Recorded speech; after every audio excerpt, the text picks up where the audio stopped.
Bueno, buenos días. Hola, buenos días. En relación a esto,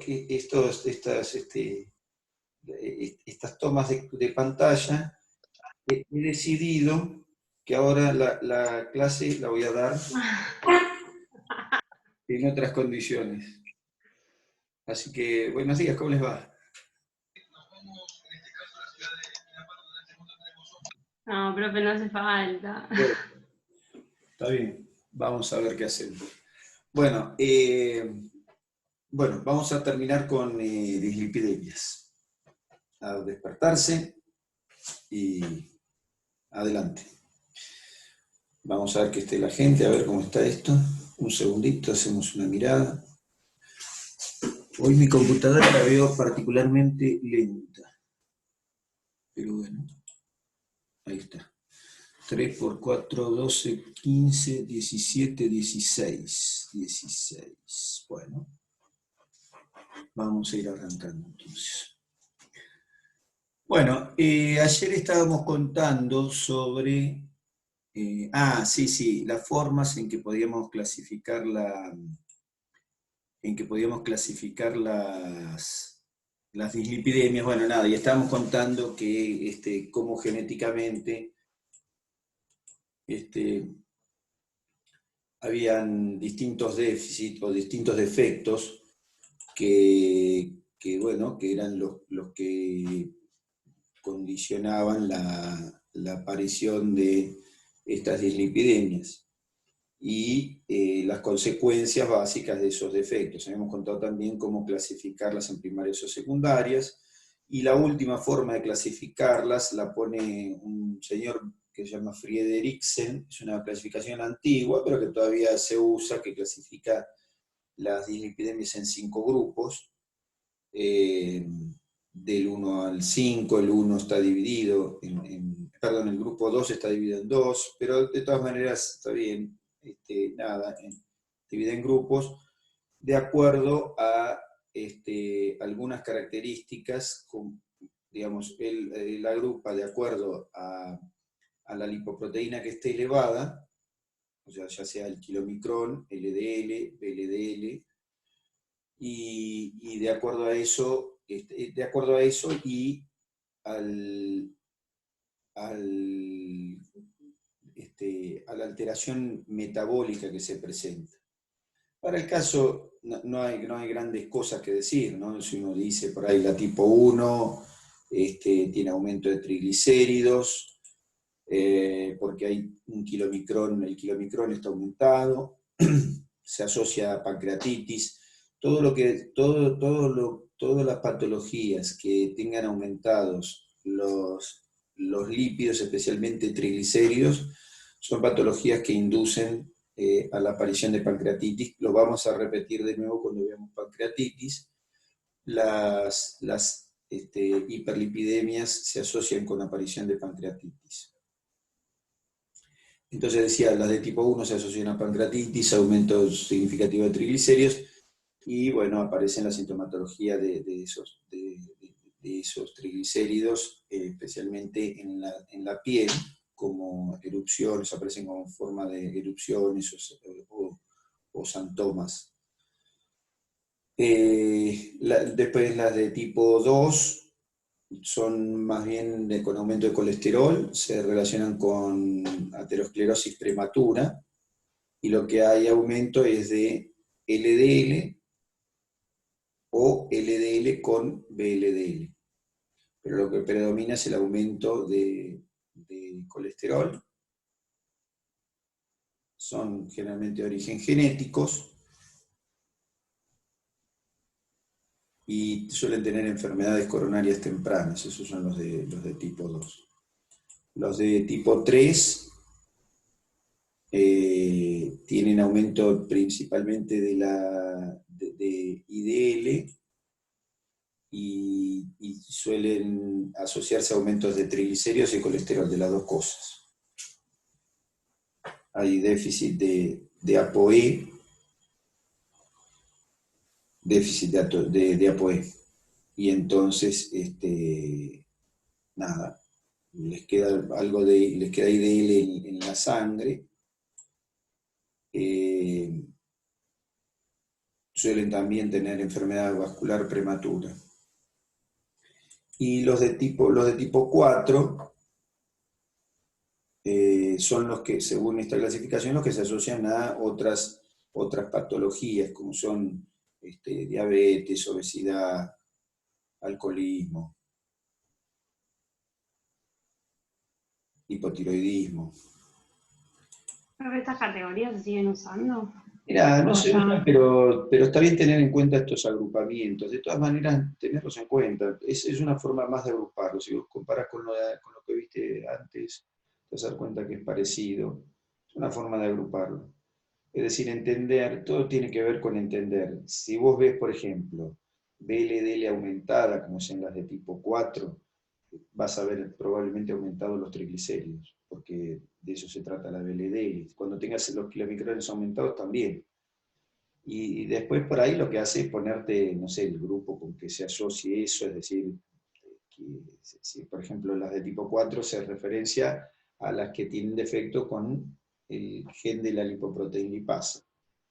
Bueno, entonces, fenómeno. Es lo mismo que habíamos dicho antes. Es una forma de clasificar, por eso la menciono, porque bueno, ustedes por ahí vean en algún lado las cosas así, o las vean como una, es decir, con la clasificación de Frederiksen, nada, entonces como vimos esto, Ok, le dedico 2 palabras. bueno. Y las de tipo 5 tiene aumento de VLDL y kilomicrón, las dos cosas juntas son las que se relacionan con déficit de ApoC2, que es lo mismo, va a tener triglicéridos aumentados principalmente, también va a haber algo de colesterol, pero principalmente los triglicéridos por la presencia de aumentada de VLDL y kilomicrón. Bueno, esto más o menos es lo que uno ve en esto. ¿Cómo se manifiesta? ¿Cuáles son los problemas de manifestación de las hipercolesterolemias y las hipertrigliceridemias? Bueno, las manifestaciones, en términos generales, las manifestaciones de las hipertrigliceridemias son acumulaciones lipídicas, en el caso de las trigliceridemias, acumulaciones lipídicas en distintas partes del cuerpo, ¿también? Principalmente los xantomas eruptivos. ¿Qué es un xantoma eruptivo? Un xantoma ¿Te trabó el eruptivo... profe o te trabamos? Ahí estás. Te ¿Cómo? trabaste todo, profe. No escuchamos nada, te trabaste todo. Bueno, perfecto. Voy a llamar a mi amigo, que este no se traba, mirá. Ahí está. Mi amigo que no se traba. Decía, las hipertrigliceridemias se manifiestan por cúmulos de grasa en distintas partes del cuerpo. Generalmente en la piel se pueden ver xantomas eruptivos. ¿Qué es un xantoma con X? Xantoma eruptivo son esas bolitas de grasa chiquititas que se forman en la piel. Uno mira la piel y hay bolitas de grasa en esa piel, como si fueran granitos de grasa, ¿está bien? Como si fueran granitos de grasa. Que no hace falta que tengan la puntita para salirse como si fuera el comedón del acné, sino que nada, que son como relieves, son pequeños relieves que tienen grasa. Es una cosa muy común eso. En la piel de las personas con obesidad se ve, en la piel de las personas con obesidad suele verse eso, con facilidad, digamos. ¿Cuál se puede ver? Eso de la hipertrigliceridemia es común. Y en la hipercolesterolemia también se ven los xantomas, pero los xantomas del colesterol suelen ser cúmulos un poquito más grandes y además suelen aparecer en cualquier parte del cuerpo en la profundidad. Pueden aparecer en los tendones, pueden aparecer en la saponeurosis, pueden aparecer en la misma córnea, por ejemplo, en la córnea, ¿no? En el blanco del ojo, perdón, en el blanco del ojo, en la tapita, también en la esclerótica, por eso decían lo blanco, en la esclerótica y en la córnea, que pertenece a la esclerótica, que es la tapita como si fuera la lente de contacto que tenemos en el ojo, puede aparecer en forma de arco. Así que bueno, ahí tenemos, pero el problema de la hipercolesterolemia, la hipertrigliceridemia, se asocia en parte porque hay desmanejo de los líquidos, pero la hipercolesterolemia se asocia en manera significativa a la aparición de eventos cardíacos de tipo vascular, o sea, cardíacos vasculares y vasculares de cualquier índole en cualquier parte del cuerpo, porque se la asocia a la presencia de ateromas, de los cuales vamos a hablar ahora en estas charlitas. Ahora vamos a empezar a hablar justo de vasos sanguíneos, así que vamos a hablar de ateromas. Así que bueno, el problema del colesterol radica en que la presencia de colesterol elevado, niveles de colesterol elevado en sangre, especialmente cuando hablamos de niveles elevados de LDL, son pasibles de generar acumulación de colesterol por debajo de la íntima, es decir, por debajo del endotelio y la membrana basal de los vasos sanguíneos. Después de ese tema vamos a volver a hablar. Bueno, entonces, una vez que hemos visto esto, dos cositas más. Una, niveles de lípidos en sangre, habíamos dicho colesterol por debajo de 200, triglicéridos por debajo de 130. 150, ahora les voy a decir una cosa sobre esto. 150 por ahora es el número, pero ahora vamos a hablar de eso.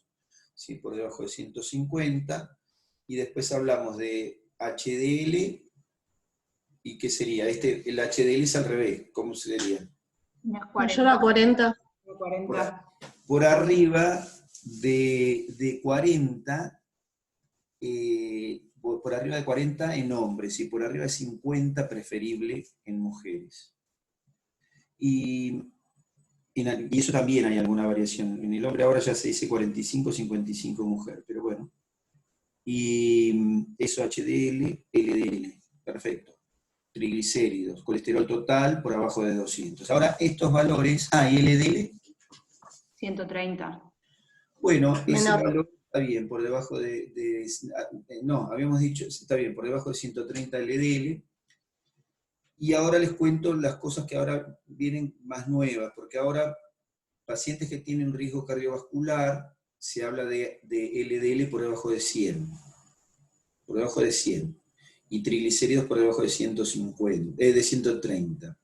Esto es lo nuevo para pacientes, es lo que se está ahora empezando. No sé si eso va a quedar así o no, pero bueno, 130 para triglicéridos, aunque eso todavía no lo van a ver. ¿Qué quiere decir esto? Si ustedes miran los análisis de sangre, van a ver que los valores tienen que estar por debajo de 150 para triglicéridos, que está bien.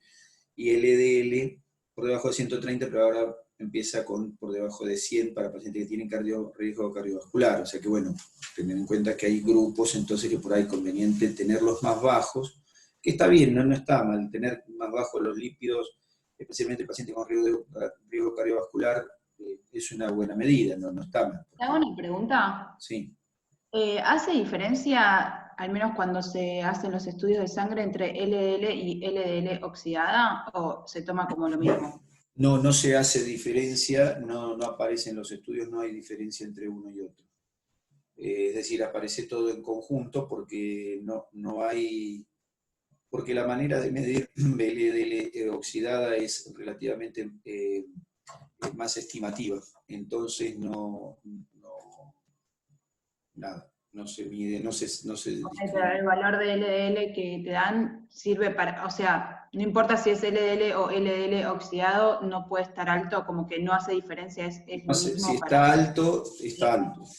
No, si está alto, está alto. Y si fuera oxidada, peor todavía.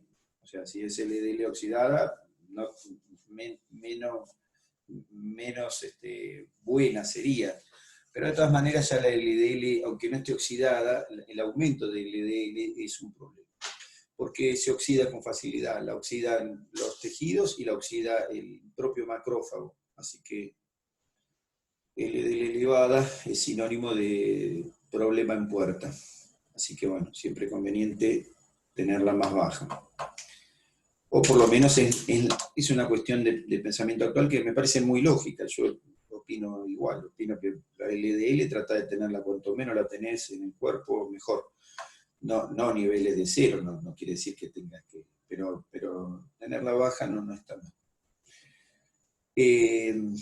Bueno, entonces eso con respecto a las dislipidemias, ¿qué era lo que yo los fármacos, alguien me dijo los fármacos, sí.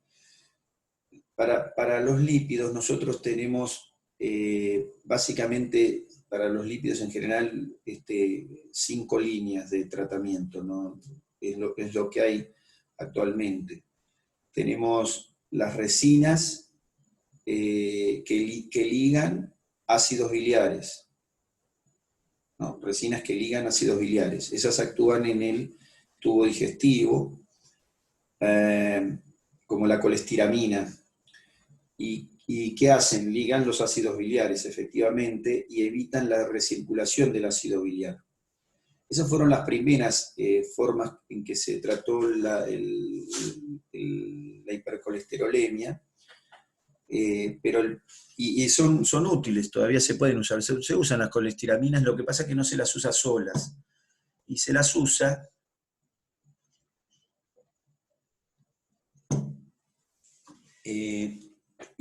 usa preferentemente en pacientes jóvenes.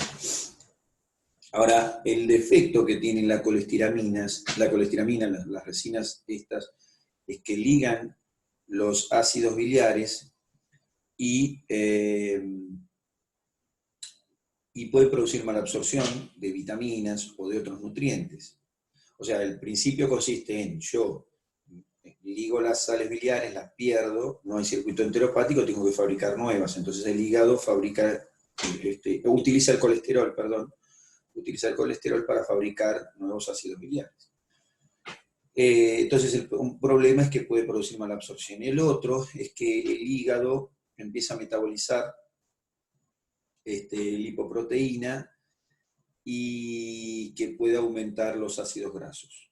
Entonces, bueno, ese era un problema, podría llegar a aumentar los ácidos grasos. Entonces, bueno, se usan menos, se pueden utilizar en combinación con otros hipolipemiantes. Después está el ácido nicotínico, que ya habíamos visto, que inhibe la formación de VLDL. ¿Está bien? Entonces, eso, por supuesto, reduce los niveles de LDL como consecuencia, porque baja la VLDL, disminuye la IDL, disminuye la LDL. También estimula la lipoproteína lipasa, lo que provoca la movilización de triglicéridos también del plasma. ¿Está bien? Y se dice que podría aumentar la HDL en pequeña cantidad. Pero el problema es que la nicotinamida no es bien tolerada. O sea, una cosa es tomarla un día, 2 días, 3 días, una semana, y otra cosa es tomarla de por vida. Entonces no es bien tolerada. Las dosis que se tienen que dar son elevadas, no se lo tolera, trae problemas gastrointestinales, y el otro problema que trae es que puede elevar las transaminasas. Y eso, las transaminasas, ¿qué son? Son enzimas hepáticas.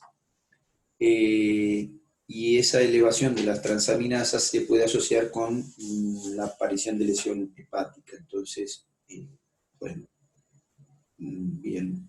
Se puede usar en combinación con otros fármacos. No se utiliza en general solo, o excepto que el paciente no tenga tolerancia a otras drogas. Después tenemos los bloqueantes de la absorción del colesterol. En este caso tenemos el ezetimibe. El Orlistat ya no se usa tanto, se usa más el ezetimibe. Estos fármacos no tienen absorción intestinal, no se absorben en el intestino.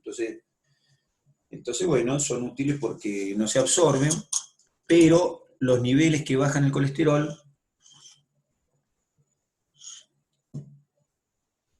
pueden no ser tan significativos.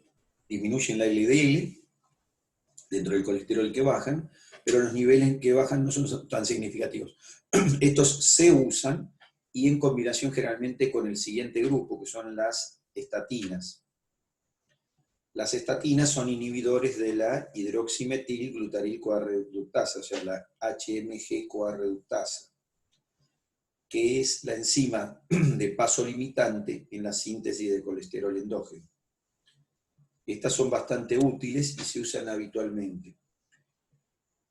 Las estatinas, Entonces, repetís ¿qué es lo que inhiben? HMG-CoA reductasa. HMG-CoA reductasa. Hidroximetil, glutaryl-CoA reductasa. ¿Vale? Y HMG-CoA reductasa. Tienen de bueno que disminuyen la LDL, tienen de bueno que sirven para estabilizar las placas de ateroma, pero tienen de malo que pueden traer trastornos hepáticos, es decir, pueden traer inflamación hepática o pueden traer inflamación muscular con relativa facilidad. Tienen otros problemas aparte, pero estos dos son los más frecuentes. Trastornos entonces de inflamación hepática, que a veces incluso hay que suspender los medicamentos por ese motivo. Hay que suspenderlos porque traen problemas en el hígado y en los músculos. De hecho, hacemos el hepatograma y evaluamos las enzimas de la CPK, la LDH, enzimas del músculo, las evaluamos con relativa frecuencia cuando el paciente toma estatinas y les prestamos atención con más interés.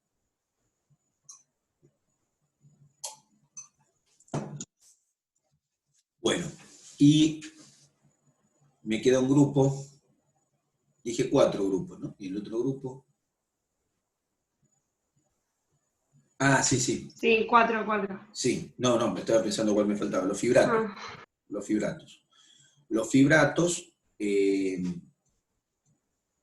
regulan la transcripción de un gen, que tiene que ver con la síntesis de lipoproteína lipasa. Es decir, regula la transcripción, en realidad es en forma indirecta, pero no importa, la transcripción de la lipoproteína lipasa, con lo que aumenta la lipoproteína lipasa. Entonces, los fibratos, si aumentan la cantidad de lipoproteína lipasa, como consecuencia, la lipoproteína lipasa moviliza los triglicéridos de la VLDL y del kilomicrón con mayor facilidad, los moviliza hacia músculo y tejido graso, principalmente a tejido graso, de modo tal que entonces disminuye los niveles de triglicéridos. Lo hace de forma fantástica, realmente, ¿no? Lo hacen de forma fantástica, disminuyen los triglicéridos con mucha velocidad. Pero lo cierto es que esa disminución de los triglicéridos tiene que venir acompañada de un tratamiento de soporte dietético, porque lo que hace es movilizar el lípido hacia los depósitos, pero eso no soluciona del todo el problema. Es decir, nos lo saca de la sangre. Pero bueno, para pacientes que tienen muy elevados niveles de triglicéridos, por ahí es de utilidad. Y para pacientes diabéticos, suele utilizarse con pacientes diabéticos también, que tienen un manejo alterado de los lípidos, de los triglicéridos, también se utiliza. También aumenta los niveles la síntesis de niveles de apoproteína A.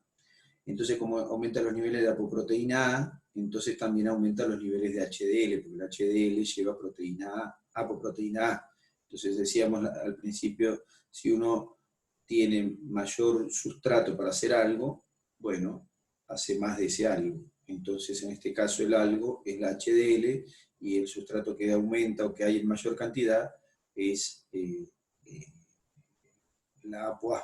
Entonces, nada, puede aumentar la ApoA, por lo que aumenta la HDL, los fibratos, lo que moviliza el colesterol supuestamente en mejor medida hacia hacia el hígado, o movilizar el colesterol de las LDL, principalmente, que sería lo importante, es decir, movilizar el colesterol en el plasma. Así que bueno, esas son las cosas. No sé qué me había preguntado alguien sobre esto, yo le dije, después les digo alguna palabra, y ahí entonces le dije una palabra sobre el final. Y bueno, por supuesto que siempre las hipertrigliceridemias y las hipercolesterolemias tienen que venir acompañados de un tratamiento dietético. No hay nada, no hay opción.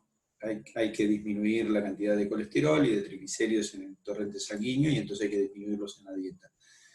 Lo que no quiere decir que hay que abolir los triglicéridos ni hay que abolir el colesterol, pero hay que disminuirlos porque lógicamente estos aumentos en la dieta se traducen en aumentos en la sangre de lipoproteínas de forma directa después de la ingesta, pero también a lo largo del tiempo.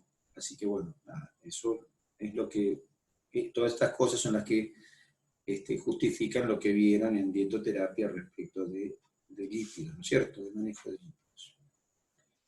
Bueno, abandonamos las dislipidemias, que ya nos tenían bastante retrasados las dislipidemias, y vamos a hablar un poquitito de patología cardiovascular.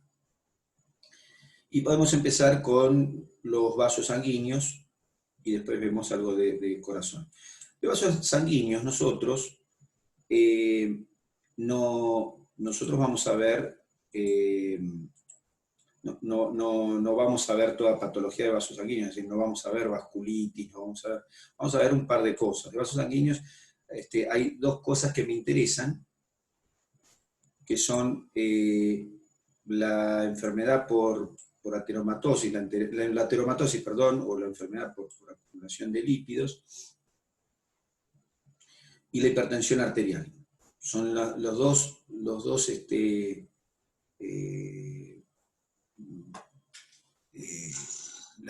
cosas que me interesan de los vasos sanguíneos.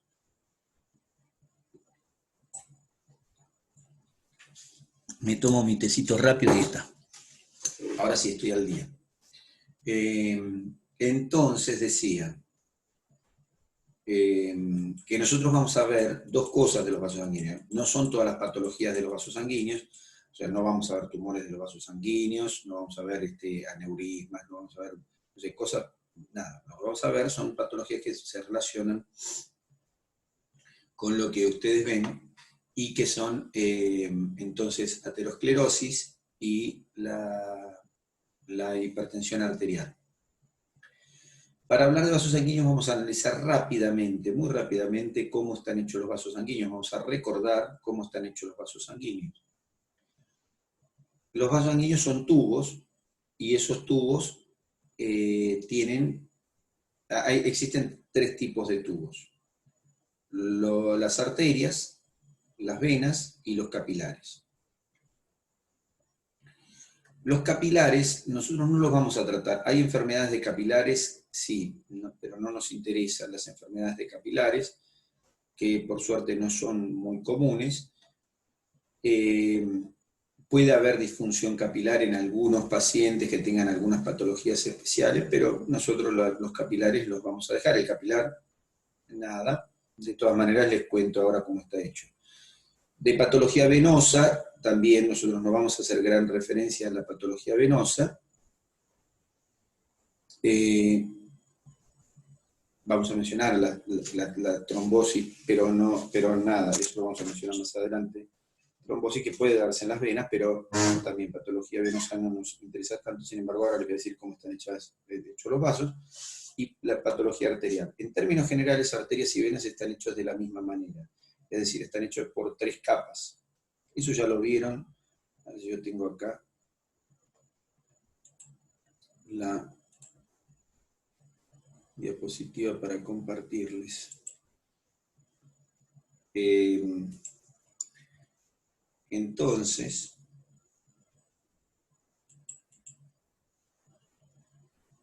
ahí está.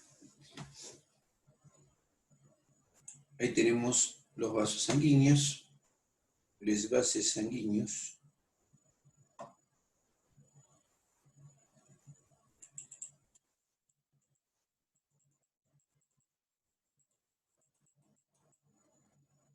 Ahí está. Bueno, ahora lo comparto.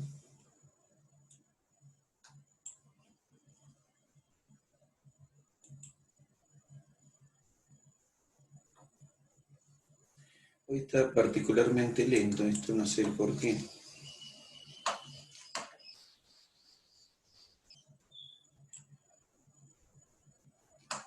No sé por qué. Ahí va.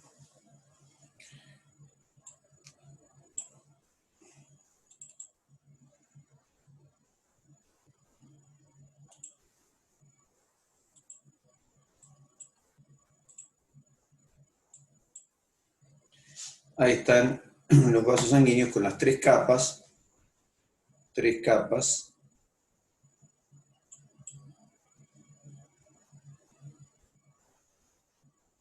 Esto se los muestro para que tengamos noción de... Después igual le voy a mostrar algunos esquemas, pero para que tengamos ya noción de las arterias. Entonces ahí tienen, ¿ven? Ahí se ve una capa, esto es una arteria elástica que son las más gruesas, y ahí se ve una capa color rojo oscurito que corresponde a la íntima, porque las arterias, como las venas, tienen una capa más interna, en contacto con la sangre, la íntima. Tiene una capa media, o muscular, que es esta capa gruesota, la íntima es esa capita finita que se ve arriba, acá se ve una capa finita, con otra capa más clarita, dos capas, una al lado de la otra. Esas dos capitas son la íntima. La íntima está formada por el endotelio vascular con su membrana basal, y en los vasos grandes hay una muscular elástica propia de la íntima, la muscular de la íntima, que aparece solo en estas arterias grandes, las arterias elásticas. Entonces, las arterias tienen la íntima, que en este caso tiene una pequeña muscular propia, que no importa, para las otras no está. Luego está la capa media, que es la muscular, bien, ahí se ve, bien gruesota. Y por último viene una capa que es de tejido conectivo, que es una pielcita que cubre, que es así toda media, se estira toda, como esto que está acá, que al aplastar el pedacito al aplastarlo con el cubreobjeto se estiró todo. Bueno, ahí está el tejido. Esto es la adventicia. Como ven, la muscular es bien gruesa, ¿está bien? Es bastante importante la muscular. Este es un vaso grande, este es un vaso bien grande. Ahí estamos viendo, este no es un vaso visto longitudinalmente. Esto es la pared del vaso de una sección transversal del vaso. O sea que acá lo que estoy viendo es de un vaso sanguíneo, no estoy viendo, estoy viendo un pedacito, porque si no pareciera que estoy viendo, claro, hago la aclaración, porque si no parece que estoy viendo... ¿Esto es tanto para arterias como para venas o venas? Las venas, sí, la capa muscular en las venas es menos gruesa. Esto estoy viendo un pedacito así como esto. Esto. ¿Se entiende? No estoy viendo a lo largo, estoy viendo de este círculo, estoy viendo un pedacito de ese círculo. O sea que imagínense el círculo que es eso, porque ustedes están viendo ahí, en la parte superior de su computadora o de su teléfono, están viendo un pedacito de algo que si uno lo hace entero, tiene que salirse de la pantalla invariablemente. Se tiene que salir de la pantalla que tiene usted. Es decir, ahí estamos viendo una sección de una arteria grande. Bueno, esto puede ser, ¿qué arteria? Y bueno, no sé justo el aumento, pero puede ser una arteria humeral, puede ser una arteria radial, o la misma aorta. Si tiene poco aumento, puede ser la aorta. Probablemente sea esto de la aorta, sí. Pero con poco aumento, por eso el músculo apenas se ve, no se distingue bien el músculo. Pero lo que sí se ve es la muscular. Las venas también tienen muscular, pero no tienen este espesor. Ahora les muestro una vena también. Las arterias pueden ser elásticas, como esa que vimos, pueden ser musculares. La muscular es la de distribución, la que va al músculo. Miren, acá está de vuelta, acá está el epitelio, el endotelio, que es esta capa acá, y ahí ya se ve el músculo. ¿Ves cómo se ve el músculo? La la adventicia, acá está como perdida con el tejido, pero ahí está la muscular, ¿ven? Como la muscular es importante en los vasos sanguíneos, y acá se ve entonces la constitución del vaso. Esto es un vaso de verdad. Esto que se ve acá, este cúmulo rojito que se ve todo acá, y acá se va difuminando, esto son glóbulos rojos que estaban adentro de la sangre, que estaban adentro del vaso sanguíneo, y que quedaron ahí en el corte, pero el vaso, la pared del vaso, ahí se la ve perfecto. De este lado da los tejidos, y del otro lado, de acá de este lado da los tejidos, y de este otro lado da la luz del vaso. Cuando nosotros hablamos de patología, vamos a hablar de la pared de este vaso, de esto que está acá, lo que estoy señalizando con el cursor acá. Por ejemplo, las placas de ateroma se forman justo donde está el cursor ahora, acá. La placa de ateroma se forma acá, y al formarse acá, este endotelio se va para dentro del vaso, y la muscular se aplana para el otro lado, y entonces puede incluso hasta empujar para el otro lado y formar como un bultito. Generalmente no lo forma porque hay menos presión del lado adentro y forma el bultito para adentro. Pero esta zona es la que se va a formar la placa de ateroma. Después vamos a hacer dibujo de eso, y vamos a ver dibujito de eso, pero ustedes tienen que tener en cuenta que es esto que están viendo acá. Este vaso sanguíneo obviamente tiene mucho menor calibre que el otro, y tiene más aumento inclusive, y aún así yo puedo girar alrededor de la pantalla de mi computadora, por ejemplo, e imaginarme todo el contorno de este vaso. ¿Está bien? Puedo imaginarlo, no es tan grande este vaso como el otro. Este vaso tiene menos diámetro, menos calibre. Entonces la muscular, y las otras arterias que quedan son las arteriolas. Miren las arteriolas, ahí se ven dos arteriolas hermanitas una al lado de la otra. Miren cómo se ve una arteriola, ven la capa muscular ahí. Ahí se ven glóbulos rojos adentro. La íntima no se distingue bien el endotelio, pero bueno, acá esto es la capa que esté alrededor, la que está en contacto con la luz, el endotelio, y por fuera la adventicia también se pierde con el tejido, pero se puede ver perfectamente la muscular. Ahí está una arteriola. Entonces, ahí tenemos los vasos sanguíneos vistos directamente. Recordemos que el endotelio y el músculo liso son estructuras vivas. Eso siempre hay que recordarlo, son estructuras vivas. ¿No? Nuestros vasos sanguíneos no son tubos cualquiera. Nosotros ya vimos características de las células que corresponden, de las células que constituyen el vaso sanguíneo. Hablamos en alguna oportunidad de músculo liso y de endotelio. Bueno, de músculo liso no sé, ahora les comento algo más de músculo liso en todo caso, porque ahora vamos a ver músculo liso. Bueno, de endotelio ya hablamos, cómo se puede activar un endotelio, las propiedades que tiene un endotelio. Entonces, bueno, nada, recordar eso porque no es una casualidad, no es una casualidad que las patologías se desarrollen en los vasos. O sea, los vasos no son inertes, esa es la cuestión. Ahí vemos un capilar. Espera un segundito.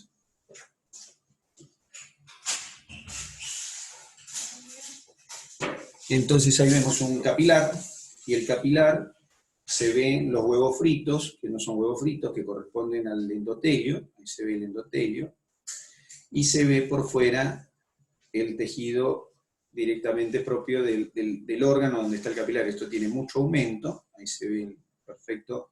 Entonces, un capilar, y este es el sitio de intercambio, entre la sangre que estaría dentro del capilar y el tejido que está por fuera. De la vena,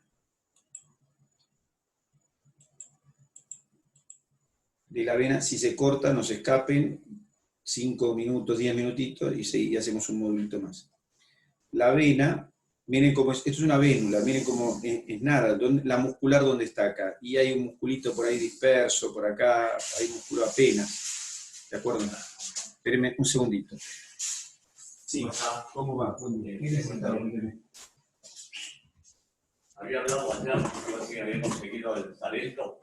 Ah, sí, busqué, pero no. Bueno. Muchas gracias. No hay por qué. Bueno, entonces, decía, perdónenme la interrupción. Decía que la muscular, ¿Ve? La muscular